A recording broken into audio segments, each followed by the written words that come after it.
Thomas and Friends, Book 48, Dennis the Lazy Diesel.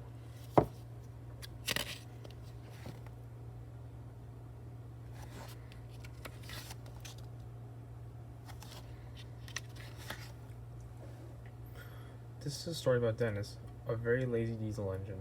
On his first day on the Soda Railway, Dennis played a trick on Thomas.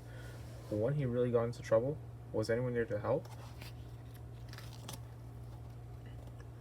One morning, the Fat Controller came to Titman Sheds with important news. A new diesel engine is coming to our railway, he boomed. His name is Dennis. And Thomas, added the Fat Controller, you have been working very hard. Today you can have a day off. Thomas was very pleased. First, I will have a long washdown, chuffed Thomas cheerfully. On his way to the washdown, Thomas saw a diesel he had never seen before. The diesel was huffing and puffing. Peep, peep, said Thomas. You must be Dennis.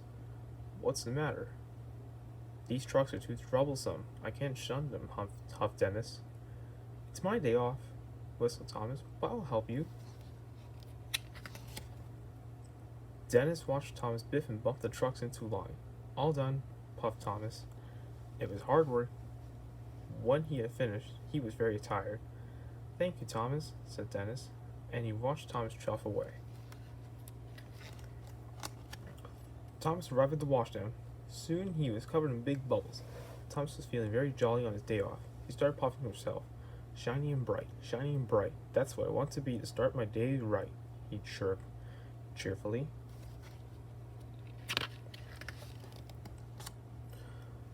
Dennis wasn't cheerful at all. He didn't want to deliver his trucks of tiles. Just as Thomas puffed into view, looking shiny and clean. Dennis had an idea. He would ask Thomas to help him again. Help, help, Dennis called weakly. I don't know how to get to the schoolhouse. Don't worry, Dennis, said Thomas, slowing down. I'll show you the way. Dennis smiled. His trick had worked. Thomas showed Dennis the way to the junction and wheezed away. Dennis had wanted Thomas to take his trucks for him. Suddenly, Dennis had another idea, a very naughty idea. He blasted his horn again, and again, and again. Thomas heard a noise and raced back.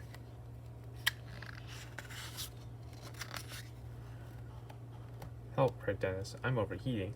You will have to shut these trucks for me. Thomas knew it was his day off, but he still wanted to help.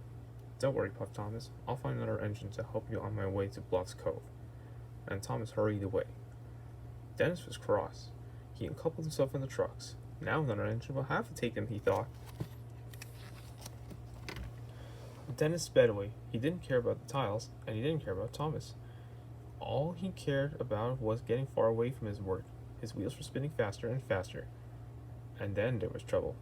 Help, screeched Dennis. Help, please help. Dennis crashed right off the tracks. But this time, there was no one there to hear his cries. When Thomas arrived at the signal, Percy had some important news. The workmen are waiting for Dennis to bring the tiles to repair the school roof. The children can't go to school until it's mended, grumbled Percy, and no one knows where Dennis is. I do, wheezed Thomas. He's broken down. I must go back to help him.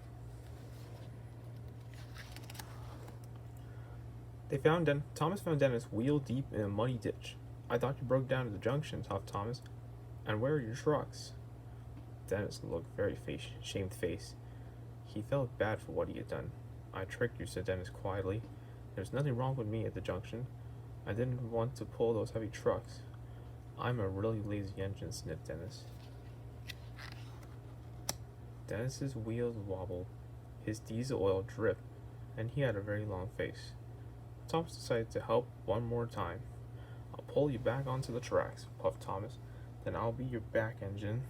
That way we will get the tiles to the schoolhouse really quickly. Dennis smiled his biggest smile ever. Thank you, Thomas, he said. A little later, Dennis and Thomas pulled into the schoolhouse station. The Fat Controller was very cross with Dennis. I'm sorry, said Dennis. He felt terrible. Thomas has shown me that being a really useful engine is much better than being a really lazy one, wheezed Dennis. The Fat Controller was pleased with Dennis, said sorry, and Thomas wasn't cross anymore.